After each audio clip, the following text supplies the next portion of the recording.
चीन की चालाकियों पर नकेल के लिए सरकार ने कई बड़े फैसले अब ले लिए हैं। देखिए, सरकार चीन सीमा पर निगरानी के लिए आईटीबीपी की 7 नई बटालियन बनाने जा रही है। इसके अलावा आईटीबीपी को एक सेक्टर हेडक्वार्टर भी मिलने जा रहा है। इससे आईटीबीपी में 9,400 नए पद बन जाएंगे। सरकार के मुताबिक आईटीबीपी के 47 नए बीओपी और 12 स्ट्रेटेजिक कैंप स्थापित करने का काम लगातार जारी है। इस प्रस्ताव को सरकार 3 साल पहले ही मंजूर कर चुकी है। देखिए, देश की राष्ट्रीय सुरक्षा से जुड़े इन सभी कामों को पूरा करने के लिए 2026 तक का टारगेट रखा गया है। बहुत जल्द, बहुत रफ्तार से ये काम जारी है। आईटीबीपी अभी 176 बॉर्डर आउटपोस्ट की निगरानी कर रही है। सरकार के मुताबिक चीन के साथ लगती लंबी सीमा की निगरानी के लिए और सुरक्षा बल, बॉर्डर आउटपोस्ट की जरूरत महसूस हो रही है, इसलिए और ज्यादा सुरक्षा बल बढ़ाया जाएगा।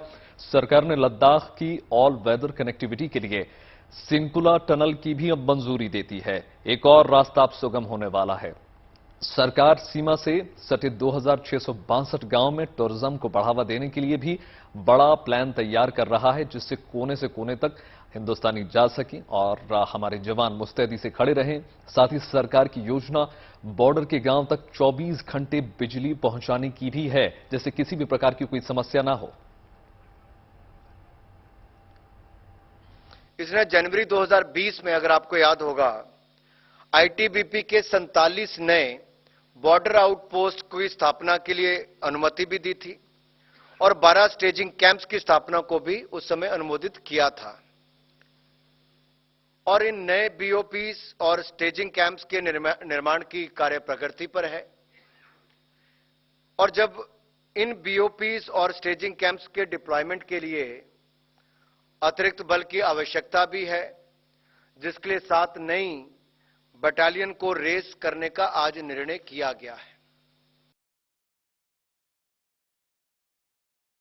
सबसे शॉर्टेस्ट रूट है नीमू पदम दारचा। इन रूटों पर, इस रूट पर शिंकुला टनल का निर्माण करने के लिए अनुमति दे दी गई है। ये ऑल वेदर कनेक्टिविटी पूरे देश भर के साथ इसको उपलब्ध करवाएगा और इसके टनल के साथ साथ अप्रोच रोड का निर्माण भी किया जाएगा। ये टनल की लंबाई 4.1 किलोमीटर होगी। सड़क सहित इस टनल का निर्माण कार्य दिसंबर 2025 तक पूर्ण कर लिया जाएगा। 1,681.51 करोड़ रुपया इसके ऊपर कुल खर्चा आएगा और इस प्रोजेक्ट के क्रियान्वयन से लद्दाख को ज़ंस्कार वैली होते हुए देश के अन्य भागों से ऑल वेदर रोड के साथ जोड़ा जा सकेगा। इससे दुर्गम क्षेत्र का सर्वांगीण विकास संभव हो सकेगा तथा टूरिज्म, हेल्थ, एजुकेशन के क्षेत्र में इन्वेस्टमेंट को बढ़ावा मिलेगा। सर्दी के महीनों में सप्लाई चेन को हम बरकरार रख पाएंगे और सैन्य बलों की मूवमेंट को भी हवाई मार्ग के साथ साथ सड़क मार्ग को और बल मिलेगा। जिस शिंकुला टनल को सरकार ने मंजूरी दे दी है वो इतनी खास क्यों है, ये भी समझ लेते हैं। यहाँ पर ग्राफिक्स के जरिए आपको समझाने की कोशिश यहाँ पर कर रहे हैं। देखिए, सरकार की मंजूरी के साथ शिंकुला टनल के निर्माण का रास्ता अब साफ हो गया है। सीमा के करीब बनने वाली इस टनल को 3 साल में तैयार करने का प्लान है और ऐसे तमाम लक्ष्य हैं। सरगम, देखिए, शिंकुला टनल को 16,580 फीट की ऊंचाई पर बनाया जाना है। बहुत मुश्किल, बहुत दुर्गम है ये। शिंकुला टनल करीब 4.25 किलोमीटर लंबी होगी और रणनीतिक तौर पर ये बहुत महत्वपूर्ण होगी। बिल्कुल वैभव, और इस टनल के बन जाने से सीमा तक सेना के लिए रसद पहुंचाने को सुरक्षित रास्ता मिल जाएगा। इस टनल के बन जाने के बाद लेह लद्दाख की जांस्कर घाटी पूरे साल देश से कनेक्ट हो जाएगी। अब बर्फ के बाद अभी बाकी हिस्सों से कट जाती है। बिल्कुल, और ये टनल देखिए जांस्कर घाटी में टूरिज्म बढ़ाने में काफी अहम साबित होने जा रही है और शिंकुला टनल के बन जाने से मनाली से लेह की दूरी जो है करीब 100 किलोमीटर कम हो जाएगी। बिल्कुल, रक्षा क्षेत्र की तरक्की की कहानी तो आपने यहाँ पर सुन ली। अब आपको रामनगरी में चल रहे विकास कामों से भी रूबरू करवा देते हैं। राम मंदिर का काम और तेजी से चल रहा है क्योंकि जनवरी में रामलला गर्भगृह में विराजेंगे। ऐसे में अयोध्या में राम मंदिर तक पहुंचने के लिए अलग अलग मार्गों का कॉरिडोर बनाया जा रहा है। इसकी टाइमलाइन इस तरह तैयार की गई है कि वो राम मंदिर निर्माण की टाइमलाइन से मैच हो सके। इस बीच कर्नाटक से एक शिला अयोध्या लाई गई है। माना जा रहा है कि इस शिला से मूर्ति गढ़ी जानी है। इससे पहले नेपाल के जनकपुर से 2 दिव्य शालिग्राम शिलाएं थी अयोध्या पहुंची थी। गंडकी नदी से निकाली गई इन दिव्य शिलाओं की जांच की जा रही है, जिसके बाद इसी से रामलला की मूर्ति उकेरी जाएगी। 490 साल के लंबे वनवास के बाद राम की आध्यात्मिक लोक हितकारी चेतना की अनुभूति अयोध्या के कण-कण में महसूस की जा रही है। पतित पावन जन्मभूमि पर सर्वमंगलकारी रामलला की प्राण प्रतिष्ठा का एहसास देश और दुनिया के राम भक्तों को आनंदमयी जिजीविषा से भर रहा है। इस बीच रामलला की मूर्ति गढ़ने के लिए कर्नाटक से एक और शिला अयोध्या पहुंची है, जिसे राम सेवकपुरम में नेपाल से आई देव शिलाओं के पास परीक्षण के लिए रखा गया है। इन शिलाओं से बनने वाले भगवान राम के दिव्य स्वरूप की कल्पना भक्तों के मन के पाप ताप संताप का नाश कर रही है।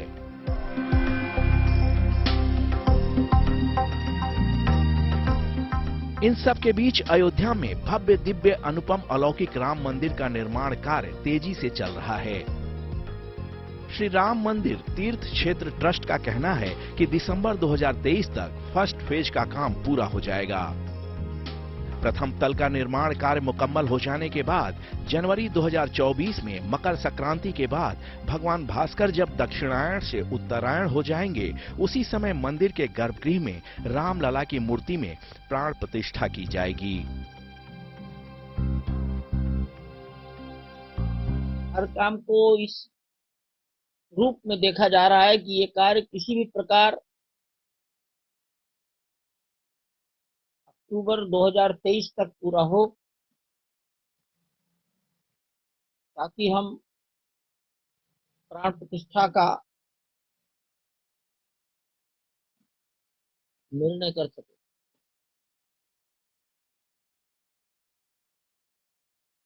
मैं अक्टूबर कह रहा हूं, आप सब जानते हैं कि हमने दिसंबर की घोषणा की है, तो मार्जिन रखना पड़ता है काम में।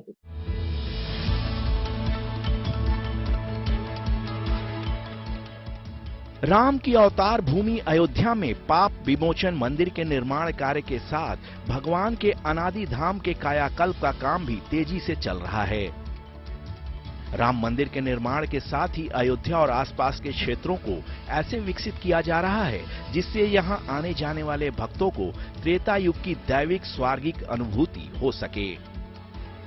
तमाम इलाकों से जन्मस्थान मंदिर तक के रास्तों को भी प्रेम श्रद्धा और भक्ति के योग से तैयार किया जा रहा है। कोशिश ये है कि इन मुख्तलिफ रास्तों के निर्माण कार्य को भी मंदिर में रामलला की प्राण प्रतिष्ठा से पहले पूरा कर लिया जाए। जन्मभूमि मंदिर तक पहुंचने के 3 मुख्य मार्ग बनाए जा रहे हैं। पहला श्री राम जन्मभूमि पथ, जो बिरला धर्मशाला से सुग्रीव किला होते हुए मंदिर तक पहुंचेगा। ये मार्ग 31 मार्च 2023 तक बनकर तैयार हो जाएगा। दूसरा भक्ति पथ, जो श्रृंगार हाट से हनुमानगढ़ी होते हुए मंदिर तक पहुंचेगा। भक्ति पथ अक्टूबर 2023 तक बनकर तैयार हो जाएगा। तीसरा राम पथ, जो गोरखपुर, वाराणसी और लखनऊ को अयोध्या धाम से जोड़ेगा। रामपथ का निर्माण कार्य दिसंबर 2023 तक पूरा हो जाएगा। इन सब के अलावा परिक्रमा पथ का भी निर्माण हो रहा है, जो अयोध्या के 5 कोसी और 14 कोसी परिक्रमा की परिधि में होगा।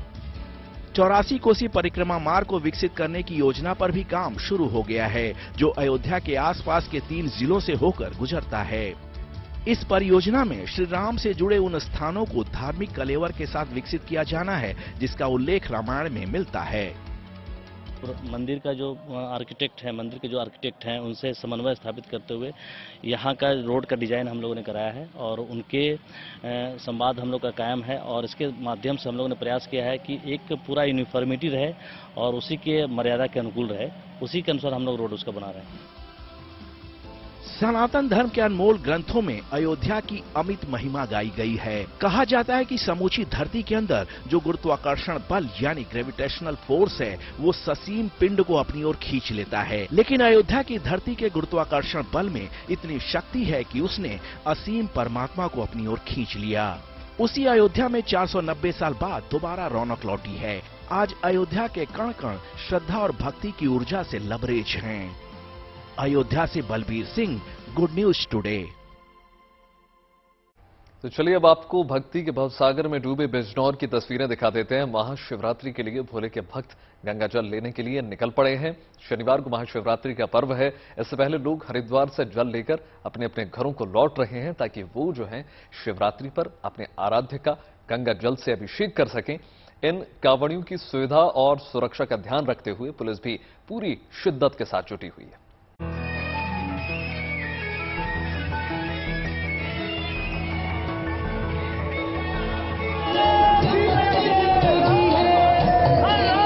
ये शिव भक्तों की बारात है।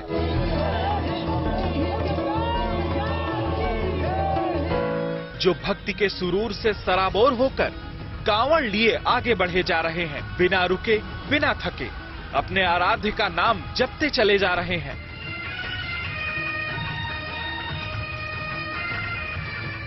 भक्ति के भवसागर में डुबकी लगाने के लिए कांवड़ियों का सैलाब उमड़ा है। हर तरफ बोलबम का जयकारा गूंज रहा है। घंटियों की झनकार के साथ शिव शंकर की महिमा का गुणगान किया जा रहा है। महाशिवरात्रि को लेकर कांवड़ियों का जत्था पूरे उत्साह में है। 18 फरवरी को महाशिवरात्रि का पर्व है। तब तक बिजनौर की सड़कें कांवड़ियों से गुलजार रहने वाली हैं, जिनकी सेवा और सुरक्षा के लिए बिजनौर पुलिस पूरी तरह मुस्तैदी से जुटी है। खुद पुलिस कप्तान अपने महकमे के साथ कांवड़ियों के सत्कार में जुटे हैं। पिछले दिनों में 70,000 से ज्यादा कांवड़िए कांवड़ लेकर यहाँ से गुजर चुके हैं। शहर के हर चौराहे पर सीसीटीवी कैमरे लगाकर कांवड़ियों की सुरक्षा की जा रही है। उनकी सुख सुविधा का ध्यान रखा जा रहा है। महिला कांवड़ियों को सुरक्षा देने के लिए यहाँ हर चौराहे पर पुलिस सुरक्षा बूथ बनाए गए हैं। इसी के साथ कांवड़ियों को कोई समस्या ना हो, इसलिए पुलिस अधिकारी और कर्मचारी उनके खाने पीने के लिए रास्ते में लगातार भंडारे का आयोजन भी कर रहे हैं।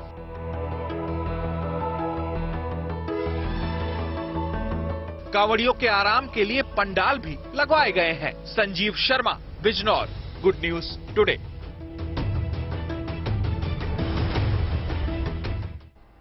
और उसी क्रम में आपको बता दें कि अब से कुछ ही देर में प्रधानमंत्री नरेंद्र मोदी दिल्ली के मेजर ध्यानचंद स्टेडियम में आदि महोत्सव का उद्घाटन करने जा रहे हैं। 16 से 27 फरवरी तक चलने वाले इस महोत्सव में 28 राज्यों और केंद्र शासित प्रदेशों के 1000 से ज्यादा कलाकार और कारीगर जो हैं हिस्सा ले रहे हैं। आदिवासी मामलों का मंत्रालय हर साल इस महोत्सव का आयोजन कराता है। आदिवासी जन जीवन, परंपरा और संस्कृति से जुड़े इस महोत्सव में क्या खास होगा, आइए हम आपको समझाने की कोशिश करते हैं। देखिए, इस महोत्सव में आदिवासी शिल्प, संस्कृति और व्यापार से आपको सीधे तौर पर जोड़ने का मौका मिल जाएगा। इसके अलावा आदिवासी हस्तशिल्प, हथकरघा, मिट्टी के बर्तन, जेवरात आकर्षण का केंद्र रहेंगे। सबसे ज्यादा इनकी डिमांड रहती है।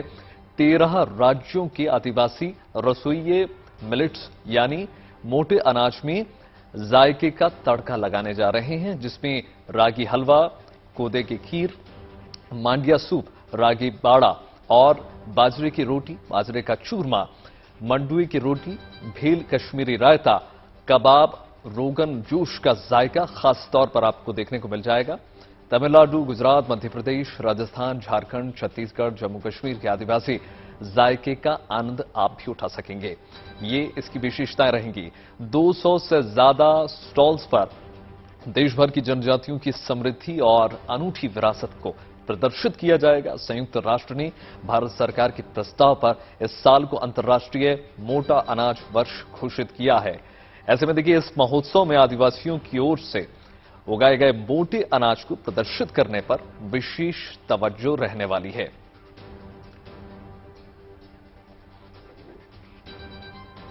उत्तर भारत से ठंडा रफ्ता रफ्ता ही सही, लेकिन अब वो विदाई जरूर ले रहा है। मगर देखिए, धरती का स्वर्ग कहे जाने वाले कश्मीर में मौसम का मिजाज अलग ही अंदाज दिखा रहा है। यहाँ पड़ी बर्फ की चादरों से नजारा जबरदस्त हो चुका है, जिसका मजा लेने के लिए सैलानी वहां पर पहुंच रहे हैं। मौसम विभाग की माने तो आने वाले दिनों में मौसम ऐसे ही खुशनुमा बना रहेगा। मतलब साफ है कि बर्फ की मस्ती का ये जो सिलसिला है अभी जारी रहने वाला है। सैलानियों को ये कुदरती एहसास काफी भा रहा है। तभी तो बड़ी संख्या में लोग धरती के स्वर्ग की तरफ खींचे चले आ रहे हैं और खूब मस्ती करते हुए भी नजर आ रहे हैं।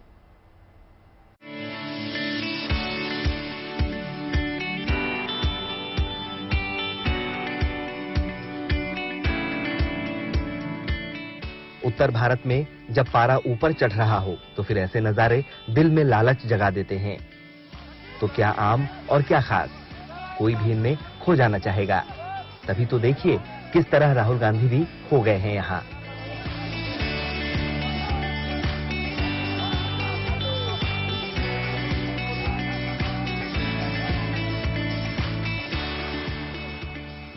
बजट सत्र के बाद बढ़े सियासी पारे का सुकून तलाशते राहुल गांधी गुलमर्ग पहुंच गए, जहां सर्द की इस सफेद चादर पर स्कीइंग कर खुद के संतुलन को परखने की कोशिश की। इस दौरान उनकी हौसला अफजाई सैलानी और समर्थकों का बड़ा आंकड़ा रहा।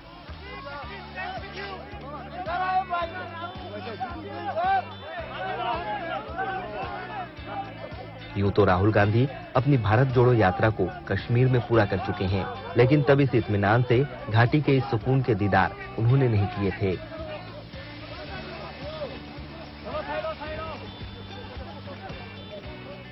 बहरहाल राहुल गांधी भी दूसरी सैलानियों की तरह ही यहां पहुंचे हैं और गुलमर्ग की बर्फ में एंजॉय कर रहे हैं, जैसे यहां पहुंचे दूसरे सैलानी, जिन्हें यहां का दिलकश नजारा कुछ ज्यादा ही पसंद आ रहा है। बहुत खुशी हो रही है और हम बहुत लकी हैं कि हमको स्नोफॉल भी देखने मिल रहा है। सो बहुत एंजॉय कर रहे हैं। अच्छा, सपनों से भी ज्यादा सुंदर है। मेरा मानना है कि एक बार सबको आना चाहिए यहाँ पर, बहुत अच्छा लगता है यहाँ पे आके। सैलानियों की मौजूदगी से यहाँ के स्थानीय लोग जो अपना कारोबार कर रहे हैं वो भी खासे खुश हैं। कोरोना काल से कारोबार में आई कमी को अब नई जान मिल रही है। क्योंकि टूरिस्ट हमारा जान है सर, हम लोग है, बहुत अच्छा है सर यहाँ पे टूरिस्ट, हमारा धंधा है टूरिस्टों के साथ। I love my India, I love my tourist sir. सैलानियों को यहाँ के मौसम ने कतई निराश नहीं किया है। यहाँ मस्ती में वो कोई कोर कसर नहीं छोड़ रहे। नजारा दिलकश होने की वजह से यहाँ आने वालों का दिल भी बाग बाग है। Bureau report, good news today. Uttar Pradesh board की 10वीं और 12वीं की परीक्षाएं आज से शुरू हो चुकी हैं। इस बार बोर्ड परीक्षा में 58 लाख से ज्यादा छात्र छात्राएं हिस्सा ले रही हैं। इनमें देखिए हाई स्कूल के 31 लाख से ज्यादा छात्र हैं, जबकि 12वीं क्लास के 27 लाख से ज्यादा छात्र हैं। राज्य के 75 जिलों में 8000 से ज्यादा परीक्षा केंद्र बनाए गए हैं। बिना एडमिट कार्ड के छात्रों को परीक्षा केंद्र में एंट्री नहीं मिलेगी। एडमिट कार्ड साथ ले जाएं। इसके अलावा मोबाइल या किसी तरह का गैजेट ले जाने पर भी रोक रहेगी। यानी इन बातों का छात्रों के अलावा उनके माता पिता को भी विशेष ख्याल रखने की जरूरत है, ताकि उनका बच्चा जो है किसी भी तरीके की मुसीबत में ना पड़ जाए। सबसे ज्यादा नजर जो है नकल माफिया पर रहने वाली है। परीक्षा में नकल करवाते पकड़े जाने वालों पर एनएसए यानी राष्ट्रीय सुरक्षा कानून के तहत कार्रवाई की जाएगी। वहीं छात्रों को परीक्षा के तनाव से उबारने के लिए भी कई इंतजाम किए गए हैं। जैसे प्रश्न पत्र पढ़ने के लिए 15 मिनट का एक्स्ट्रा टाइम दिया जाएगा। परीक्षा हॉल में जूते जुराब उतारकर जांच नहीं की जाएगी, यानी जूते पहनकर छात्र परीक्षा दे सकते हैं। छात्रों को मेडिटेशन और योग करने की सलाह एक्सपर्ट्स दे रहे हैं, ताकि वो परीक्षा के प्रेशर को आसानी से हैंडल कर सके। परीक्षा इसलिए होती है कि हम कितने समय में कितना काम करके दिखा सकते हैं। हमारी उसी चीज की परीक्षा होती है जो हमें बार बार पढ़ाया जाता है, तो इसलिए डरना नहीं चाहिए। मैं जब अपने क्लास में पढ़ता था तो हमारे टीचर्स बार बार एक ही चीज को दोहराते थे, तो हमें पता नहीं लगता था ये क्यों दोहरा रहे हैं, लेकिन बाद में पता लगा कि वो प्रैक्टिस कराते थे। तो परीक्षा के लिए जो पहला असूल है वो ये है, प्रैक्टिस मेक्स यू परफेक्ट। सो बार बार एक चीज को करिए, आपको एग्जाम में लगेगा ये तो मैंने कल ही किया था, तो डर निकल जाएगा। जो सबसे जरूरी बात है बच्चों को समझना चाहिए वो ये है कि इस टाइम पीरियड में आप जितने ही सकारात्मक रहेंगे यानी पॉजिटिव रहेंगे वो आपके लिए अच्छा होगा। अब देखिए, अब तक जो भी आपने पढ़ा है पूरे साल में वही आपके काम आने वाला है, उस पर भरोसा रखना होगा आपको। मैं समझता हूं कि हम लोग के जमाने में भी हम लोगों ने महसूस किया था, जब हम इस स्टेज पे आते हैं तो हमको लगता है कि पता नहीं क्या कैसा क्वेश्चन होगा, हम क्या लिखेंगे, लेकिन जब एग्जाम देना शुरू कर देते थे तो बड़े आराम से पूरा एग्जाम निकलता था। जब एग्जाम में आप बैठने जाओ तो पेपर देख के घबराना नहीं है। एक बार 1 मिनट का समय लेके आप पूरा पेपर देख लीजिए कि कितने क्वेश्चंस है पेपर में, कैसे कैसे आपको अटेम्प्ट करना है। कुछ चॉइसेस भी आती हैं, तो आप पहले से ही उसमें डिसाइड कर लो कि आपको कौन से क्वेश्चंस उसमें से अटेम्प्ट करने हैं। और उसके बाद अपना टाइम आप बांट लीजिए कि टाइम आप किस तरह से मैनेज करेंगे, क्योंकि हमारा ये भी उद्देश्य है कि कोई भी आपको आता हुआ है, कोई प्रश्न आता है, कोई उत्तर आता है, तो वो छूटे ना। तो भरोसा रखिए, उम्मीद रखिए आपका एग्जाम भी अच्छा जाएगा। बात लोकतंत्र के उत्सव की कर लेते हैं। त्रिपुरा में विधानसभा चुनाव के लिए मतदान लगातार जारी है। बड़ी संख्या में लोग अपने घरों से निकलकर मतदान केंद्रों तक पहुंच रहे हैं। वहां देखिए, विधानसभा की 60 सीटों के लिए मतदान लगातार जारी है, जिसमें 259 उम्मीदवार मैदान में हैं। सभी मतदान केंद्रों पर सुरक्षा के चाक चौबंद इंतजाम किए गए हैं। त्रिपुरा पुलिस के जवान हर पोलिंग बूथ की निगरानी में लगे हुए हैं। इसके अलावा देखिए, अर्धसैनिक बल को भी तैनात कर दिया गया है। बुजुर्गों और दिव्यांगों के लिए चुनाव आयोग ने विशेष इंतजाम किए हैं। उन्हें घरों से पोलिंग बूथ तक ले जाने के लिए अलग से तैयारियां की गई हैं। आज इन सभी उम्मीदवारों की किस्मत जो है ईवीएम में कैद हो जाएगी, जबकि 2 मार्च को वोटों की गिनती होगी। बीजेपी, कांग्रेस, लेफ्ट और ममता बनर्जी की टीएमसी इस बार मैदान में है और टक्कर बहुत कड़ी। ऐसा भी कहा जा रहा है कि मुकाबला जो है त्रिकोणीय देखने को मिल सकता है। हर पार्टी के अपने दावे हैं और शोर। लोग सुबह 7 बजने से पहले यहाँ पर पहुंच चुके हैं। हम देख सकते हैं ये जो कॉन्स्टिट्यूंसी जहाँ पर है, हम अगरतला से आपको तस्वीरें दिखा रहे हैं। हम देख सकते हैं कई सारे वोटर्स जो है वो यहाँ पर पहुंचे आए। उनसे बात करते हैं। आप यूथ वोटर है, सुबह के 7 बजते ही क्या यहाँ पर माहौल रहता है चुनाव के दिन? किस तरीके से शहर के लोग क्या सुबह सुबह ज्यादा आते हैं या फिर दिन के दूसरे भाग में ज्यादा आते हैं? ज्यादातर लोग जो उम्र के होते हैं वो लोग सुबह को आके मतदान करते हैं, ताकि कोई हालांकि दिक्कत ना हो इसलिए। और पहले मतदान फिर उसके बाद जलपान, वही सब फॉलो करते हैं। अच्छा, क्या आपका भी ऐसा ही मानना है कि पहले मतदान उसके बाद जलपान? सेम रहा है। तो किस तरीके से किया है? जैसे आप अब लग रहा है कि सुबह जॉगिंग के लिए निकले थे? हाँ, जॉगिंग के लिए निकले सुबह। फिर उसके बाद जाके मतदान किए हैं। मतदान करेंगे, फिर उसके बाद जाके खाना वाना सब ब्रेकफास्ट सब होगा जी। तो इसीलिए मैक्सिमम लोग जो ज्यादातर उम्र के लोग होते हैं, एज लोग होते हैं, वो पहले ही मतदान के लिए आते हैं। ओके, आपका नाम? मेरा नाम सौरभ दे। चलिए देखिए, कई सारे महिला वोटर भी है जो सुबह सुबह आ रहे हैं। दीदी गुड मॉर्निंग। क्या अगरतला में सुबह सुबह सभी निकल पड़ते मतदान करने के लिए? हाँ, इसलिए तो आए हैं। क्या ट्रेन रहता है, यानी सुबह जल्दी जाना? घर नजदीकी है। अच्छा, तो सोचे कि सुबह सुबह पहले मतदान कर लेना चाहिए। तो अगरतला में आज के और त्रिपुरा में खासकर जो चुनाव चल रहा है, ये जो 60 विधानसभा सीटों में चुनाव होने वाले, इसके लिए तमाम एहतियातन कदम उठाए गए हैं। जैसे कि जो केंद्रीय बल है उनकी जो 400 ऐसे कंपनी यहाँ पर तैनात कर दिया गया है। उसके साथ साथ इलेक्शन कमीशन का कहना है कि वो ये सुनिश्चित करते हैं कि पूरी तरीके से फ्री एंड फेयर इलेक्शन हो। और ये बहुत ही इस बार के जो त्रिपुरा के विधानसभा चुनाव है बहुत ही महत्वपूर्ण है, क्योंकि काफी सारे राजनीतिक दल इस बात के चुनावी मैदान में है, जो इससे पहले त्रिपुरा की राजनीति में नहीं देखा गया था। और आइए अब आपको मिलवाते हैं रांची के राहुल से, जिन्होंने पारंपरिक खेती को छोड़कर गुलाब की खेती को चुना। और राहुल के फैसले का असर अब ये देखने को मिल रहा है कि परिवार की किस्मत अब पूरी तरीके से बदल चुकी है। हर महीने हजारों का उनको मुनाफा हो रहा है। इसकी प्रेरणा वो दूसरों को भी अब दे रहे हैं। देखिए,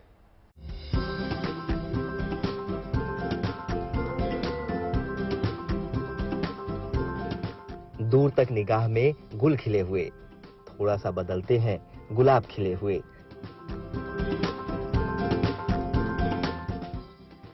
रांची के राहुल की मेहनत से मोहब्बत के इस नजारे का नसीब खिल रहा है। असल में राहुल ने खेती के तौर तरीकों को बदलकर कुछ नया करने की सोची, और इस सोच की इस बगिया में उनकी मेहनत की फसल लहलहा रही है।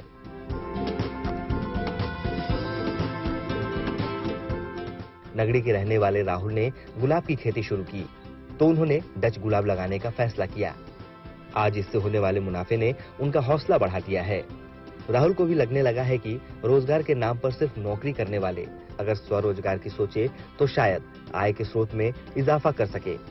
राहुल की माने तो गुलाब की खेती कम समय में आसानी से की जा सकती है, साथ ही महीने में ठीक ठाक मुनाफा कमाया जा सकता है। गुलाब जब लगाए हम लोग खेत पे, तो देखे कि मार्केट इसका अच्छा मिल रहा है और कंटिन्यू एकदम इसका ये इनकम होते जाता है और इसका बेनिफिट भी अच्छा है। पर मंथ अराउंड 40,000 50,000 सीजन के हिसाब से वो फ्लक्चुएट कर जाता है। राहुल के मुताबिक गुलाब की खेती में खूबी ये है कि इसमें ज्यादा लागत भी नहीं है। हर मौके पर फूल की डिमांड होने की वजह से इसे उन्हें बेचने में ज्यादा मुश्किलें भी नहीं आती हैं।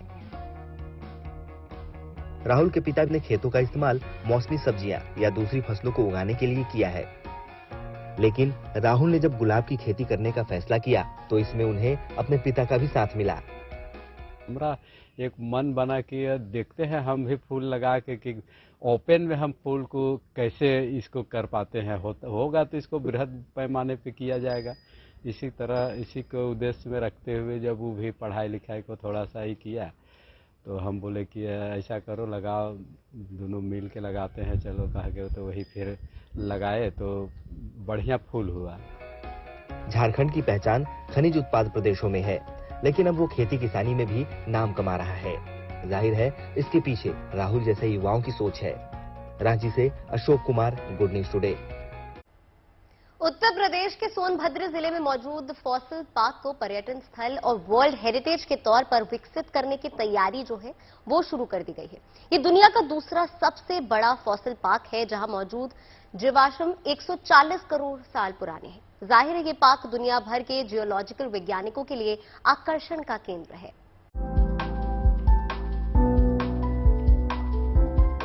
दुनिया भर के जियोलॉजिकल वैज्ञानिकों के जिज्ञासा और कौतूहल का केंद्र बन चुके सलखन फॉसिल पार्क को अब पर्यटन स्थल के तौर पर विकसित किया जाएगा। यूपी के सोनभद्र जिले में मौजूद सलखन फॉसिल पार्क में मौजूद जीवाश्मों की उम्र करीब 140 करोड़ साल आंकी गई है। इसका मतलब ये है कि यहाँ जो जीवाश्म है वो 140 करोड़ साल पुराने हैं।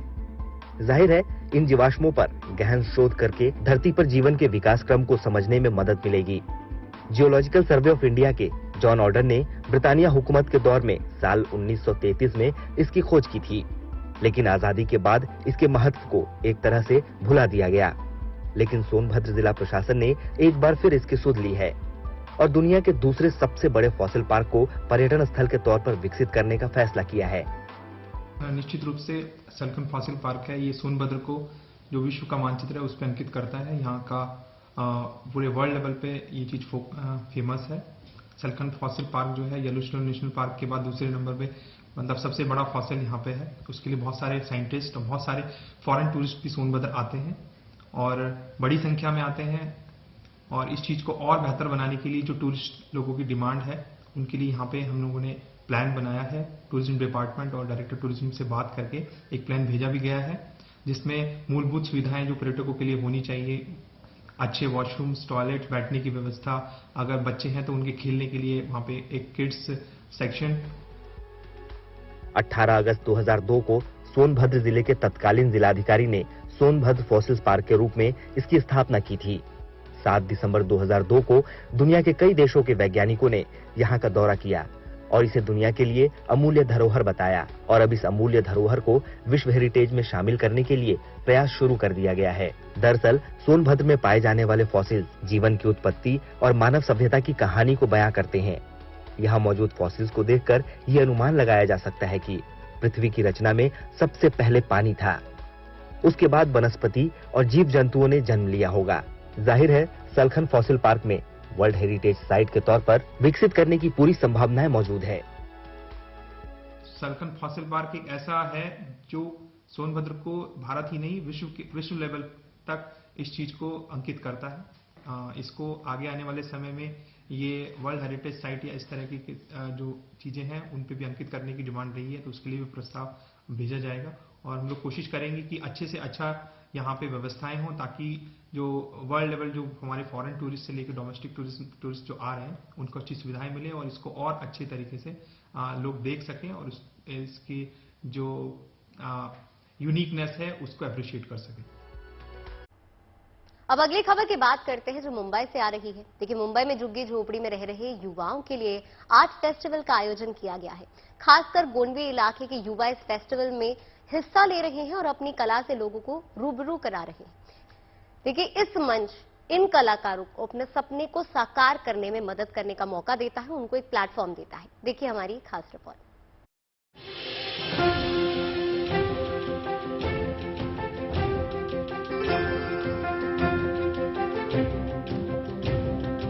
उत्साह और उल्लास से भरा माहौल, शानदार सजावट, पेंटिंग्स और फोटोग्राफी की अनेकों तस्वीरें किसी को भी सहज ही आकर्षित कर लें। अपने रंग में डूबा ये इलाका मुंबई का गोवंडी का है। यहाँ पर अनोखा आर्ट फेस्टिवल का आयोजन किया गया है, जिसमें इस इलाके के ही कलाकारों ने बड़े ही सुंदर तरीके से अपनी कला का प्रदर्शन किया है। मुंबई के धारावी की तरह ही गोवंडी इलाके में एक से बढ़कर एक टैलेंट मौजूद है। इसका गवाह भी बन रहा है ये आर्ट फेस्टिवल। ये आयोजन यही दिखाने के लिए है कि यहाँ के लोगों के भी सपने किसी से कम नहीं हैं।